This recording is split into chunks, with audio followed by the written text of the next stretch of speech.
outset, let me profusely thank One India and Mr. Deepak Sahu, the very brilliant organizer I have ever seen now in my long life.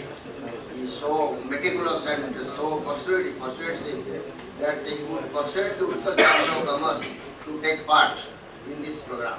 Thank you, Deepak, once again to you. You know, the Utkal Chamber of Commerce is the apex body of the chamber in the state of Odisha.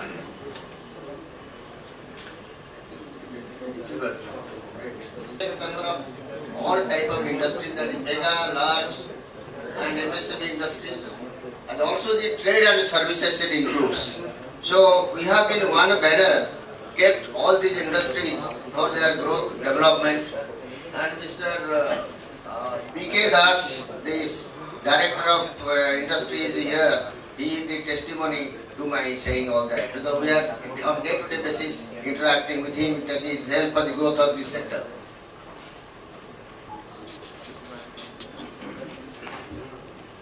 UCCI is now in the midst of its Golden Jubilee celebration.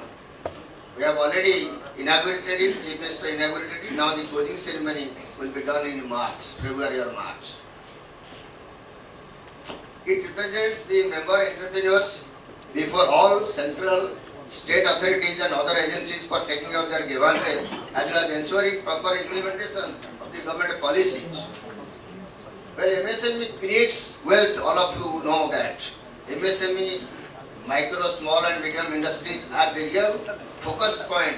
They create a wealth for this country. They generate employment, large scale employment, because there is no mechanization process, very little, if it is there, very little. Social equity, it works with the society, bring out all-round development from grassroots level, which is the need of the hour today. The wealth should not be in the hands of the few, but it should be very equitably distributed to all the people in the society. Government encourages healthy growth of MSME sector and new entrepreneurs in Odisha. Central and state governments, that's why have created full-fledged ministry in center and the department in the state. The government of India has enacted the Micro, Small and Medium Enterprises Development Act 2006. It defines the medium, small and micro enterprises.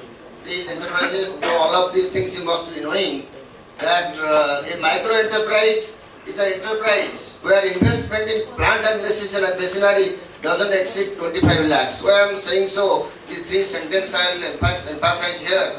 Because I find my lot of young entrepreneurs are here. Some must be entrepreneurs, some must be aspiring for entrepreneurs. So a little bit of it I will touch upon for the benefit of my young entrepreneurs.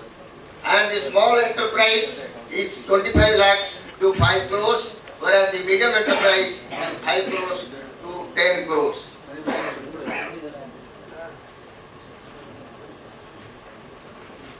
In case of the above enterprises, investment in plant and machinery is the original cost, excluding land and buildings.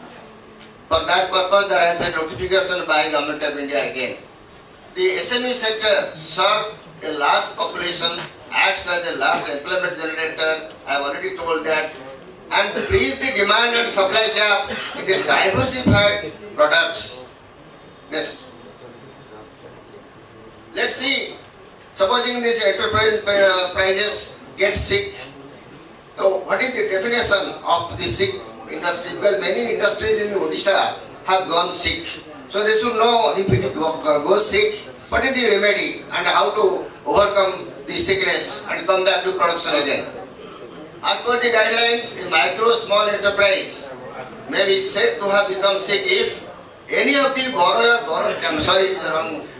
account of the enterprise remains NPA for 3 months or more, or there is erosion in the net worth due to accumulated loss to the extent of 50% of its net worth during the previous account year. I'm sorry, I might be obstructing your vision. Accounting year. The criteria will enable banks to detect sickness at an early stage and facilitate corrective action for revival of the unit. Next please. If a sick unit is found potentially viable, it can be rehabilitated by the banks. Now banks are playing a very major role. I will come back to you in very short while. The viability of the unit is decided by banks. A unit should be declared unviable only if such a status is evidenced by a viability study report. Now banks provide following services to the MSME entrepreneurs. What is that? One is Rural Self-Employment Training Institute. The other is Financial Literacy and Consultancy Support. Next please. The RBI guidelines for lending by banks to MSME sector. Priority sector lending impact large sections of the population, the weaker sections and the sectors which are employment initiative intensive. To agriculture, to micro and small enterprises, and SIDBI's contribution to the sector is highly remarkable. SIDBI collaborated with the major public and private banks, created SME Rating Agency of India in 2005. Next. Targets prescribed for lending by banks to MSMEs. There is policy. Of course, there are a lot of guidelines by RBI. I have only summarized few points. There is policy fixing rates for micro, small and medium enterprises based on the report of the Prime Minister's Task Force. It prescribes 20% year-on-year growth in credit to micro and small enterprises, 10% annual growth in the number of micro enterprises account, 60% of total lending to MSME sector. Public sector banks have been advised to open specialized branches in each district. As on 31st March 2013, there are, of course, latest figure I have not collected, there are 2032 specialized MSME branches opened in the country. Now this, next is the cluster financing. You know, cluster approach is a very useful and important approach in managing the SMEs. The government is proactive in aiding cluster development strategies for MSME sector. Its strategies have helped in exploring numerous unmarked potential clusters. Cluster-based approach is successful to service the diverse needs of the MSME sector through extending banking services. Cluster-based approach is successful to service the diverse needs of MSME through banking services. The process is well defined and intended proper information for risk management and monitoring the lending. It is treated as a thrust area for MSME financing. MSME landscape has matured over time and moved up through value chain. It helps right from manufacturing of traditional products to much more hybrid products in the value-added service segment. Currently, more than 600 industrial MSME clusters and over 7,000 artisan micro enterprise clusters are operating in India. Besides, there are 2,500 untapped rural industry clusters in the country. All these clusters account for nearly 80% of the production of select products in the country. Next please. Next please.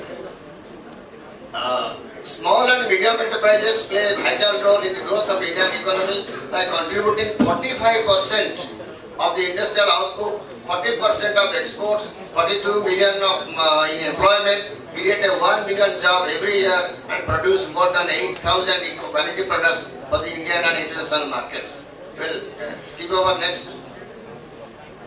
Next please. Advantage of MSME cluster. The cluster networking approach has helped MSME to overcome the barriers, technological obsolescence, supply chain incompetence, global competition, investment shortages. Next. What is UCI handholding? What are they doing? UCI focus on nucleus mother industries in the state to grow SME sector around them. The anchor investors have to nourish and ensure its flourish around them. Since individual small units in SME sector does not qualify to bid for the higher tender value, it has formed a consortium called UIDC, Utkal Infrastructure Development Consortium, to bid for higher tender value contracts. UIDC has successfully bagged tenders for crores of rupees from various mega industries which are going to outside the state or outside the country. Next hearing. And thank you once again to Mr. Deepak Sahu of War India.